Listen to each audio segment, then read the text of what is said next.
Hello students, इसके पिछले video में हमने प्रश्न संग्रह 12 का प्रश्न पहला कंप्लीट कर लिए थे, जिसमें हमने मसावी निकालना सीखे थे अभाज्य गुणनखंड विधि से। उसमें शॉर्टकट विधि मैंने आपको बताया था। उसके पूरे के पूरे 10 प्रश्न जो कि पेज नंबर कितने पर 19 पर दिए हुए हैं, ये आपने बना लिए होंगे पूरे।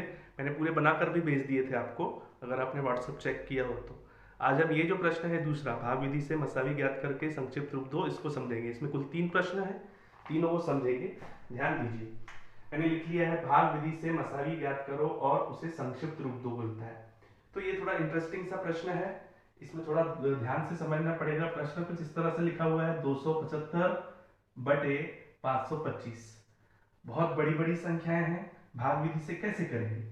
तो सबसे पहले तो आपको दोनों संख्याओं को देख लेना है, 275 और 525। दोनों में से जो बड़ा है उसमें भाग देंगे छोटी संख्या से।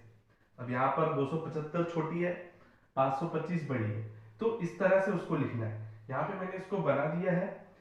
ये प्रश्न ऐसे ही समझेंगे। दूसरा प्रश्न मैं आपको स्वयं बना के दिखाऊंगा, देख लीजिए। 525 हमको इस तरह से लिख लेना है, आपको दिख रहा होगा, और भाग जिससे देते हैं वो 275 इधर आएगा। अब 275 का भाग देने में 275 का पहाड़ा आना चाहिए, तो साइड में थोड़ा सा बना लेंगे। 275 एकम, यानी 275 गुना 1, सबको आता है 275 एकम, तो 275 ही होगा, पहला तो आता ही है। 275 एकम 275। अब 275 दुनी, इसमें का मतलब उसका 2 का गुणा करना पड़ेगा, तो कितना आएगा? 2 पंचे 10, एक ऊपर 14 15, एक ऊपर 4 और एक 5, 550। हमको 550 तो चाहिए नहीं, हमको चाहिए 525। उतना आ नहीं रहा है, तो उससे कम 275 कितने बार में आ रहा है? एक बार में। तो 275 का भाड़ा एक बार पढ़ेंगे, एक इस तरफ लिखेंगे, और फिर यहाँ आपको मालूम है विधि, यहाँ ऋण का चिन्ह लगाएंगे। 275 का भाड़ा एक बार पढ़े तो 275 आया, उसमें से घटाएंगे तो 250 बचता है। अब क्या करेंगे? अब ये जो 250 बचा, इसका भाग जो पहले जो भाजक था उसमें देंगे, इसमें। तो 250 के जस्ट साइड में 275 लिखेंगे। अब 250 का भाग इसमें देंगे, तो अब 250 का पहाड़ा बनाना पड़ेगा। 250 एकम 250, 250 दूनी करेंगे तो उसमें 2 का गुना करेंगे, यानी आ जाएगा 500। हमको 500 चाहिए नहीं, हमको 275 चाहिए, तो उससे कम कितना है? 250, जो कि कितने बार में आ रहा है? एक बार। फिर से एक लिखेंगे, तो 250 का पहाड़ा एक बार पड़े, यहाँ 250 आया, तो उसमें से माइनस करेंगे, ऋण करेंगे, तो कितना बचेगा? 25। अब फिर यहाँ 25 आया, तो जो 25 बचा है, अब उसका भाग किस में देंगे? जो पहले भाजक था, तो ये 250 यहाँ आ जाएगा। अब ये भाज्य बन जाएगा, ये भाजक। अब भाग देंगे। अब 25 का पहाड़ा हम देखते हैं कि 25 का पहाड़ा 10 बार पढ़ते हैं तो बरोबर कितना आता है? 250। यानी अब हमारा शेषफल कितना आ गया? शून्य। तो हमको ये ध्यान रखना है, जब शेषफल शून्य आता है उस समय भाजक कौन है? उस समय हमने किससे भाग दिए? तो उस समय हमने भाग दिए 25 से। तो जब शेषफल शून्य आ जाता है, उस समय जो भाजक रहता है वही भाजक क्या कहलाता है? दोनों संख्याओं का मसावी। यानी 275 और 525 का मसावी कितना होगा? 25।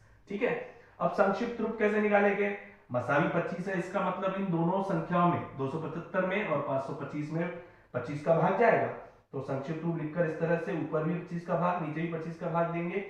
तो हम देखेंगे कि 275 में भाग देके देखिएगा, 275 में 25 का भाग 11 बार जाता है, और 525 में 25 का भाग 21 बार जाता है। यानी संक्षिप्त रूप कितना आ गया हमारा? 11 बटे 21। ठीक है। ये थोड़ा सा टफ है, लेकिन एक बार आप ध्यान से देखेंगे तो समझ में आ जाएगा। अब मैंने ये जो सर्कल्स जो पहने हैं, ये आपको समझाने के लिए पहने। हो सके तो आप ये सब मत कीजिएगा, ऐसे ही समझिएगा। और अगर नहीं भी आपने सर्कल लगा भी लिए तो कोई फर्क पड़ता नहीं है, आंसर करेक्ट आना चाहिए। अब हम बढ़ते हैं दूसरे प्रश्न की ओर।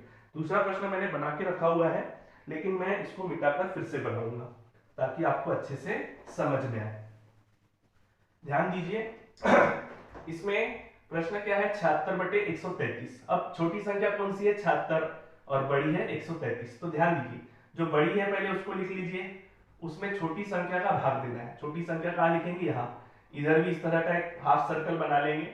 अब 76 का पहाड़ा पढ़ना है। 76 एकम 76, 76 दूनी कितना होगा? आप देखेंगे तो ये आएगा 152, 152। हमको 152 तो चाहिए नहीं, हमको चाहिए 133। वो आ नहीं रहा है, तो उससे कम कितना आ रहा है? 76। कितने बार में आ रहा है? एक बार में।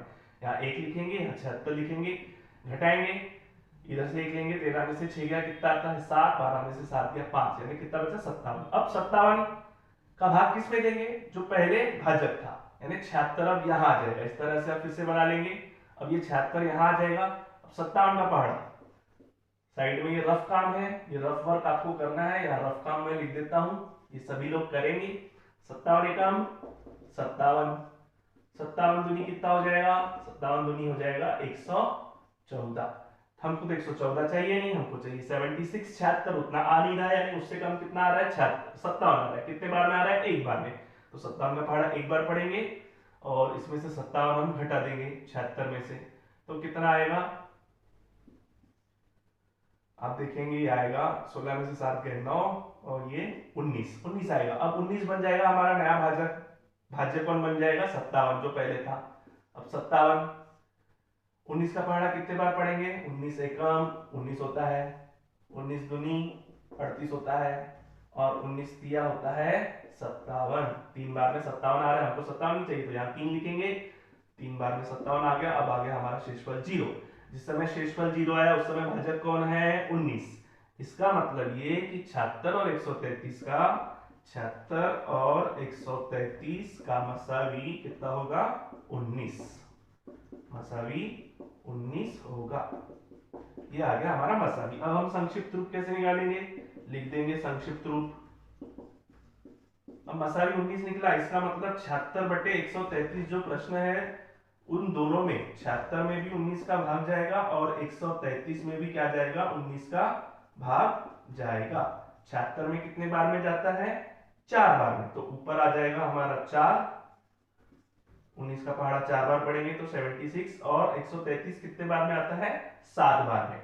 कितने बार में आता है, 7। तो संक्षिप्त रूप हमारा क्या निकला, 4 बटे 7। तो ये प्रश्न हमारा कंप्लीट हो गया। इसका एक तीसरा प्रश्न भी है, वो आप खुद ट्राई करेंगे, बन जाएगा, नहीं बनेगा तो आप मुझसे फोन करके पूछ लेंगे। और ये दोनों प्रश्न ध्यान से समझ लेंगे। ये भाग विधि थोड़ी सी टफ है, काफी बड़ी बड़ी संख्याएं हैं और अच्छे से भाग क्रिया भी इसमें करनी है। मुझे उम्मीद है आपको इस वीडियो के माध्यम से ये दोनों प्रश्न समझ गए होंगे। Thank you.